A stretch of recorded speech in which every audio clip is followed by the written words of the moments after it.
really the point, the focus of my talk with you today.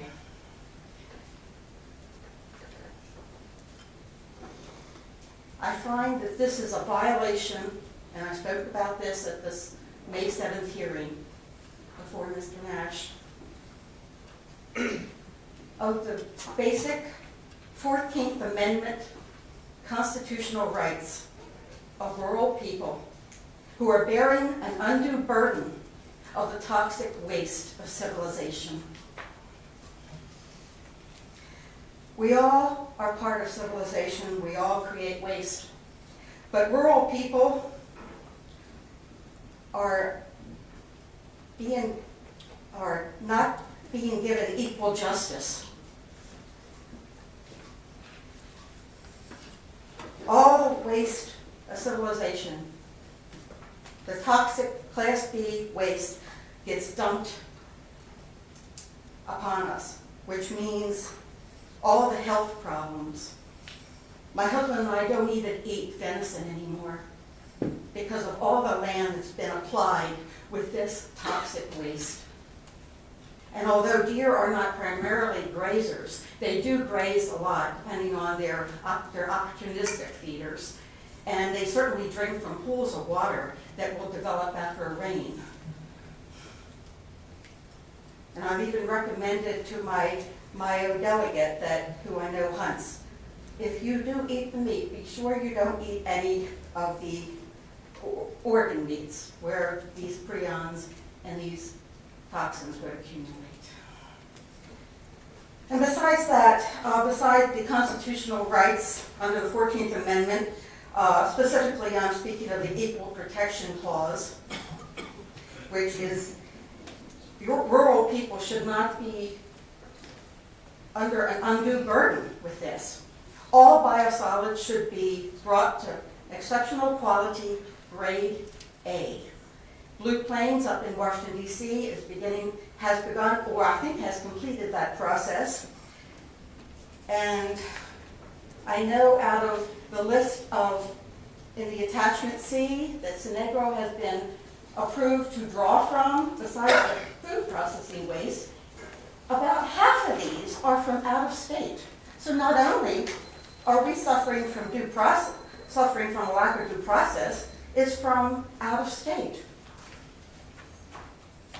And there are also some questions about, since the Department of Health is involved, determining setbacks, whether people with medical problems can have setbacks. There's also a question of, is this human experimentation? If you dare to say that someone is protected by just doubling a setback, you know, they say that you cannot wake a person who is pretending to be asleep. And so I have understood that the board has never in its history denied a permit. And I am asking you to deny this permit today. I am imploring you, do not make rural people bear the burden of this. Thank you very much for your time. Thank you. Thomas Bernino, who's speaking for David Bernard.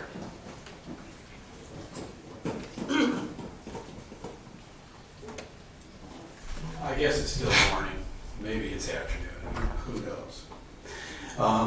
God bless you for the help you're doing up here.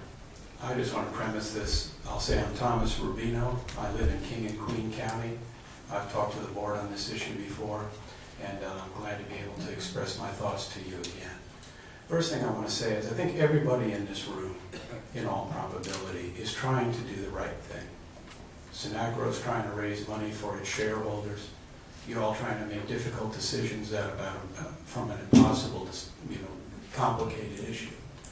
We're all in this together. Actually, it's all of us that are making this waste, and the question is, what are we properly going to go about doing with it?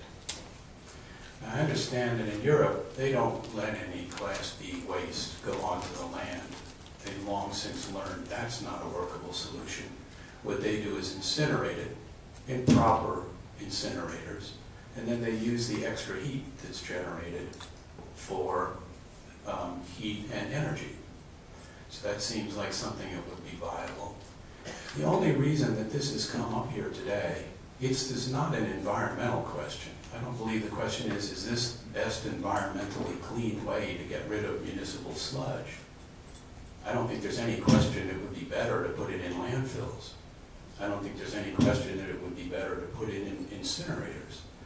The reason we have this permit is we have a company that wants to make a profit, and very few Virginia farmers that want to be in that profit stream. Most Virginia farmers aren't interested in this supposed free fertilizer. So I think that we're in a situation here where we're sort of pretending that this is an environmental question. No, this is a profit question. So one of the questions is, well, what are the negatives? What will it cost Virginia? Should we continue to put our water and citizens at risk? Well, I don't know if any of you have ever tried to clean the water once it's dirty, but it's basically impossible. We know that the waters throughout Virginia are diminishing at an alarming rate, worldwide in fact. We understand that. Here we are placing highly potent material immediately on top of the watershed and saying, no, we got scientists, look at the paperwork. It's going to be fine. But I asked some questions of DEQ, for example. This seems like, if you're serious about the science, it seems like this question should answer itself. The question was, I've asked this question 4 times of DEQ staff. I've gotten the same answer 4 times. Have you ever tested, you've done this for 30 years, this municipal waste dance. So have you ever tested a well before you put the waste in, and then tested a well after you put the waste on the field? And the answer was no. No, we've never tested that. That's a remarkable construct for scientific engineering. If you don't want to have bad results, don't get any results. Yeah, that works great. Good work there, bud. Like the way you're running that show. So I want to tell you about how these wells work. I've been 40 years drinking Virginia water in 3 different wells in 3 different counties. I've got wells that are dug. They're curved wells. They're called shallow wells. About 55%, it's not known because it's not properly registered, of the wells in this region are the old curved wells. So they're about 36 inches around. You dig a hole. Generally, they're 40 to 50 feet deep in this region. And you put a curved well at the bottom. It's 3 feet around, 2 inches thick, and 2 feet high. It has a shiplap on it. The next well nestles it. Then the next up to the top. So this well generates its water by having water come in every 2 feet. So it comes in at 48 feet, 46, all the way to the top. It comes in at 2 foot, it comes in at 4 foot. The wells are designed to let the water in. There's a theory that the wells are sealed, but most wells have never been sealed. It's not a requirement, or if it is, it's ignored. I'm sure that half the wells are not sealed. Now this is how my 3 wells have behaved. My guess is they're typical of all the curved wells. When you get a driven rain, and that rain lasts for several days, my well gets muddy. That muddy water will stay for a couple of weeks and it will clear. Well, I've been down my well to inspect it for various things, and I can see where the water comes in. It's about 10 feet below grade. Normally that's dry, but when it's raining a lot, that's where the muddy water is coming in, about 10 feet below grade. Now here's the thing that defeats this whole notion of 100-foot setbacks. It takes 24 hours after the heavy rain before the mud enters my water. So I know I can fill containers, fill clean water. I got 24 hours to do it because the mud won't be here till after the rain. Then the mud comes. Now, unless you believe that the aquifer moves slower than 100 feet in 24 hours, which is a notion that no one believes. Some people say 7 miles per hour. Some say 13 miles per hour is the rate of an underground water aquifer. Can I get you to wrap it up in 1 sentence? I believe I have 6 minutes. Am I at 6 minutes? No, you only have 3 minutes. No, I don't. I have 3, and someone gave me another 3. I'm Tom Rubino. I know that you're Tom Rubino, but you did not submit comments, I don't believe. I certainly did, On this ma'am. permit. I will apologize, but I didn't think that you did. Well, you find I have. Oh, you did? Yes, ma'am. I'm definitely sorry. And so we're in high cotton. Sorry, fellas, 3 more minutes. Because you only got 1 more minute left. One more minute. Okay, You so were at let me 5. say this. Let me say this.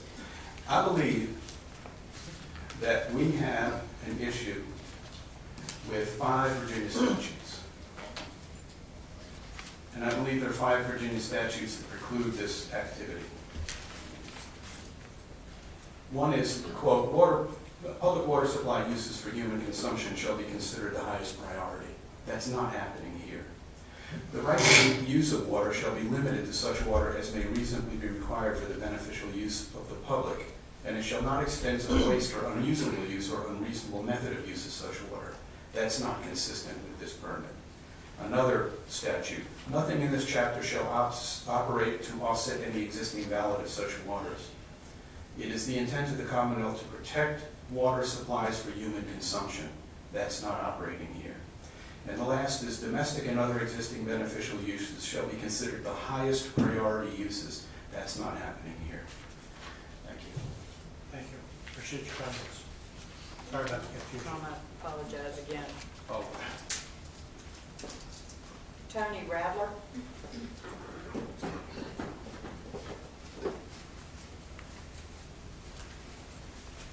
Good morning. My name is Tony Radler, and I'm a candidate for the House of Delegates for the 55th District, which includes portions of Spotsylvania. So I went to the hearing in Spotsylvania, and I watched 18 people go up, landowners, and talk about, and most of them had already had experience with sludge application next to their property. And they talked about how this ruined their home, how it made their home feel unsafe. They believed that their children were getting respiratory illnesses because of the smell of it. So I remember one of the speakers in particular, who was a small farmer, who grew up on a farm, and said he appreciated the smell of manure, the organic good smell of manure, but he said, and this was his term, that this sludge produces an ungodly smell that doesn't go away. So when you have something that happens to your home that makes it feel unsafe, alien, a place you don't want to be, then that is a factor that I don't see mitigated in the reports. I see that you mitigate all of these other things, and I know there's scientific studies, but there's a factor that hasn't been considered, and that's the human factor. And so when people feel that their homes are a place where they will get sick, where they can't stand to be because of the smell, I think that's an issue that needs to be taken into consideration. The other thing I think we need to think about is the owner's property rights. I always believe that my rights stop where your rights begin. And so I believe that people's property rights are being violated because the property rights of most of them absentee landowners do not stop at the boundary line of the next door neighbor's property rights. One of the speakers for the speaker for Synagro said a very interesting thing. She said, "We all breathe the same air." That's kind of the point. We all don't breathe the same air. The human factor of how would you feel if it was your home that then all of a sudden became a place where you didn't want to live. So I ask you to not issue this permit. Thank you so much. Thank you. Appreciate your comments. Lee Rawson?